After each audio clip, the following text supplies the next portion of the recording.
మిత్రుడి పుట్టినరోజును స్నేహితులంతా గ్రాండ్గా సెలబ్రేట్ చేసుకున్నారు. కానీ మరో స్నేహితుడిని కలవటానికి వెళ్లటమే వారి పాలిట శాపమైంది. అర్ధరాత్రి లారీ రూపంలో నలుగురు స్నేహితులను మృత్యువు కబళించింది. ఈ ఘటన అనంతపురం జిల్లా బుక్కరాయసముద్రం మండలం రేకులకుంటలో చోటు చేసుకుంది. ప్రమాదంలో చనిపోయిన నలుగురు అనంతపురానికి చెందినవారే. ఈ ప్రమాదంలో మృతదేహాలు తునాతునకలయ్యాయి. అతివేగమే ఈ ప్రమాదానికి కారణమని పోలీసులు చెబుతున్నారు. ఇక దీనికి సంబంధించి మరింత సమాచారం స్పాట్ నుంచి మా ప్రతినిధి శ్రీనివాస్ అందిస్తారు. బర్త్డే వేడుకలు 4 కుటుంబాలనే విషాదంలో నింపిన పరిస్థితి అనంతపురం జిల్లా బుక్కరాయసముద్రం మండలం రేకులకుంట సమీపంలో చోటు చేసుకుంది. నలుగురు ప్రాణ స్నేహితులు ఎవరైతే ఉన్నారో అనంతపురం సంబంధించిన ప్రాణ స్నేహితులు ఒక్కసారిగా మృత్యువాదన పడ్డారు. ప్రతినిత్యం కలిసి బయటకు వెళ్ళేవారు. ఒకేసారి మృత్యుని కూడా చేరుకున్న పరిస్థితి. ప్రస్తుతం రేకులకుంట వద్ద జరిగిన రోడ్డు ప్రమాదంలో నలుగురు యువకులు మృత్యువాత పడ్డారు. ఆ ఘటనా స్థలంలో మనం ఈ ఘటన ఎలా జరిగింది వివరించే ప్రయత్నం చేస్తాం. ప్రస్తుతం మనం లారీ చూడొచ్చు. ఏదైతే ఉందో రోడ్డు ప్రమాదానికి కారణమైన లారీ చూడొచ్చు. పూర్తి స్థాయిలో తునకలైన పరిస్థితి ఉంది. బంపర్ ఏదైతే బంపర్ కూడా పూర్తి స్థాయిలో ముక్కలైన పరిస్థితి ఉంది. అత్యంత వేగంతో రావడంతో ఈ ప్రమాదం చోటు చేసుకున్నట్లు ప్రాథమికంగా పోలీసులు గుర్తించిన పరిస్థితి ఉంది. నార్పల్ నుంచి అనంతపురం వైపు వస్తున్న సమయంలో అనంతపురం నుంచి నార్పల్కి వెళ్తున్న ఇన్నోవాను ఢీకొనడంతో ఈ ప్రమాదం చోటు చేసుకున్నట్లు చెప్తున్నారు. ప్రమాదానికి కారణమైన ఇన్నోవా వాహనం ఏదైతే ఉందో ఇన్నోవా వాహనం తునాతునకలైన పరిస్థితి, మొత్తం నుజ్జు అయిన పరిస్థితి. దీన్ని బట్టి చూడవచ్చు అత్యంత వేగంతో ఈ ఇన్నోవా ప్రయాణిస్తుంది. అలాగే అత్యంత వేగంతోనే లారీ వచ్చి దీన్ని ఢీకొన్న పరిస్థితి. ఓ పవన్ కుమార్, అలాగే చాకలి పవన్ కుమార్, అలాగే సీను, ముస్తఫాలు వస్తున్నట్లు తెలుస్తుంది. వీరంతా అనంతపురం నగరంలో బర్త్డే వేడుకలు ముగించుకొని వెళ్తున్నట్లు సమాచారం. ఎందుకంటే కుటుంబ సభ్యులు తాము ఎక్కడికి వెళ్ళారు కూడా చెప్పలేని పరిస్థితి. నలుగురు కలిసి వెళ్ళారు.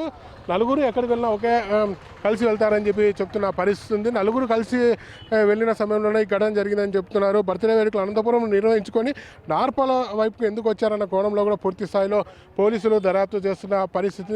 AP02A G3474 సంబంధించిన వాహనం ఏదైతే ఇన్నోవా వాహనం పూర్తిగా నుజ్జు అయిన పరిస్థితి. ఎందుకు పనికిరాని పరిస్థితి ఉంది. ఇంకా ఇప్పటికీ రక్తం ముద్దలు కూడా ఈ వాహనంలోనే చిక్కుకున్న పరిస్థితి ఉంది. నలుగురు యువకులు ఎవరైతే ఉన్నారో సీను, ముస్తఫాకు సంబంధించి బర్త్డే వేడుకలు జరుపుకొని వీరంతా నార్పల్ వైపుకు వస్తున్నట్లు తెలుస్తుంది. నార్పల్కి వచ్చేది ఎందుకు వచ్చారని కూడా పోలీసులు పరిశీలిస్తున్నారు.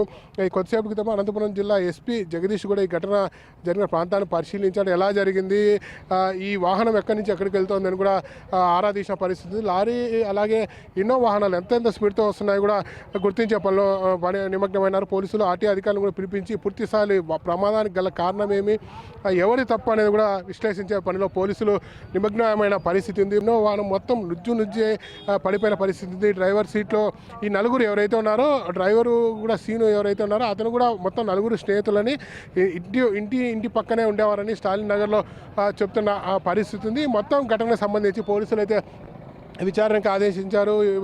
ఈ మొత్తం 4 మృతదేహాలను అనంతపురం మార్చికి తరలించారు. మార్చిని మొత్తం ఒక బీదా వాతావరణం నెలకొంది. ఎందుకంటే నలుగురు కుటుంబ సభ్యులు ఇక్కడికి వచ్చి మార్చికి చేరుకొని వారు శోక సముద్రంలో మునిగిపోయిన పరిస్థితి ఉంది. నలుగురు కలిసి వెళ్ళారు.